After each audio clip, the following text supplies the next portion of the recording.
ಕೌಸಂಬಿ ಪಟ್ಟಣದ ರಾಜ ಅತಿಬಳ. ಆತನ ಆಸ್ಥಾನದಲ್ಲಿ ಸೋಮಶರ್ಮನೇ ಮಂತ್ರಿ. ಸೋಮಶರ್ಮ ಮತ್ತು ಆತನ ಹೆಂಡತಿ ಕಾಶ್ಯಪಿಗೆ ಅಗ್ನಿಭೂತಿ, ವಾಯುಭೂತಿ ಎಂಬ ಇಬ್ಬರು ಗಂಡು ಮಕ್ಕಳು.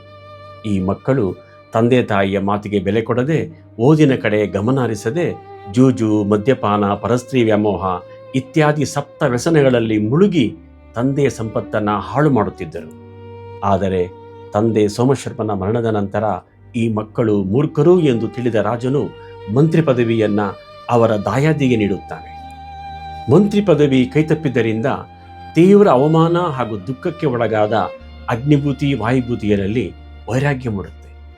ಹರಕು ಬಟ್ಟೆ ತೊಟ್ಟು ಭಿಕ್ಷೆ ಬೇಡಿಯಾದರೂ ಓದುತ್ತೇವೆ ಎಂದು ತಾಯಿಯ ಬಳಿ ಬಂದಾಗ ತಾಯಿ ಕಾಶ್ಯಪಿಯು ಅವರನ್ನು ಮಗಧ ನಾಡಿನ ರಾಜಗೃಹ ಪಟ್ಟಣದಲ್ಲಿ ಮಂತ್ರಿಯಾಗಿರುವ ತನ್ನ ಅಣ್ಣ, ಅಂದರೆ ಆ ಮಕ್ಕಳ ಸೋದರ ಮಾವ ಸೂರ್ಯಮಿತ್ರನ ಬಳಿ ವಿದ್ಯಾಭ್ಯಾಸಕ್ಕಾಗಿ ಒಂದು ಪತ್ರ ಬರೆದು ಕಳಿಸುತ್ತಾಳೆ. ಸೋದರಳಿಯಂದಿರನ್ನು ಭೇಟಿಯಾಗಿ ಪತ್ರವನ್ನು ಓದಿದ ಸೂರ್ಯಮಿತ್ರನು ತನ್ನ ಮನಸ್ಸಿನಲ್ಲೇ ಒಂದು ತಂತ್ರ ರೂಪಿಸುತ್ತಾನೆ. ಇವರಿಗೆ ಸಲುಗೆ ಮತ್ತು ಪ್ರೀತಿ ನೀಡಿದರೆ ಮತ್ತೆ ಗರ್ವಿಷ್ಠರಾಗಿ ಹಾಳಾಗಬಹುದು ಎಂದು ದೂರದೃಷ್ಟಿಯಿಂದ ಯೋಚಿಸುತ್ತಾನೆ. ಹೀಗಾಗಿ ತಾನು ಅವರ ಮಾವ ಸೂರ್ಯಮಿತ್ರನಲ್ಲ, ತನಗೆ ಕಾಶ್ಯಪಿ ಎಂಬ ತಂಗಿಯೇ ಇಲ್ಲ ಎಂದು ಸುಳ್ಳು ಹೇಳುತ್ತಾನೆ.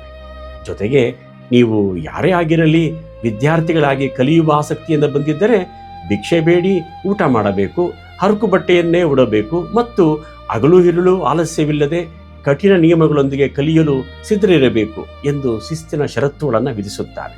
ಮಾವನ ಷರತ್ತಿಗೆ ಒಪ್ಪಿದ ಇಬ್ಬರಿಗೂ ಸೂರ್ಯಮಿತ್ರನು ಹಗಲು ಇರುಳು ಕಟ್ಟುನಿಟ್ಟಿನಿಂದ ವಿದ್ಯಾದಾನ ಮಾಡುತ್ತಾನೆ.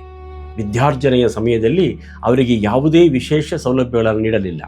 ಭಿಕ್ಷೆ ಬೇಡಿ ತಂದ ಅನ್ನಕ್ಕೆ ಉಪ್ಪು, ಎಣ್ಣೆ ಅಥವಾ ಮಜ್ಜಿಗೆಯನ್ನು ಸೇರಿಸಲು ಕೊಡಲಿಲ್ಲ. ತಲೆಗೆ ಹಚ್ಚಿಕೊಳ್ಳಲು ಎಣ್ಣೆಯೂ ಕೂಡ ನೀಡಲಿಲ್ಲ. ಮತ್ತು ಹಬ್ಬದ ದಿನದಂದು ಊಟ ಹಾಕದೆ ಸತತ 7-8 ವರ್ಷಗಳ ಕಾಲ ಕಟ್ಟುನಿಟ್ಟಾಗಿ ನಿರಂತರವಾಗಿ ಓದಿಸಿದನು. ಅವರು 4 ವೇದಗಳು, 6 ಅಂಗಗಳು, 18 ಧರ್ಮಶಾಸ್ತ್ರಗಳು, ತರ್ಕ, ವ್ಯಾಕರಣ, ಚಾಣಕ್ಯನ ಅರ್ಥಶಾಸ್ತ್ರ, ವೈದ್ಯಶಾಸ್ತ್ರ, ಜ್ಯೋತಿಷ್ಯ, ಗಜಶಾಸ್ತ್ರ, ಅಶ್ವಶಾಸ್ತ್ರ ಮುಂತಾದ ಸಕಲ ವಿದ್ಯೆಗಳನ್ನೂ ಪೂರ್ಣವಾಗಿ ಕಲಿತು ಪಂಡಿತರಾಗುತ್ತಾರೆ. ವಿದ್ಯೆ ಕಲಿತ ನಂತರ ಊರಿಗೆ ಮರಳಲು ಸಿದ್ಧರಾದಾಗ ಸೂರ್ಯಮಿತ್ರನು ಸತ್ಯವನ್ನು ಬಾಯಿಬಿಡುತ್ತಾನೆ.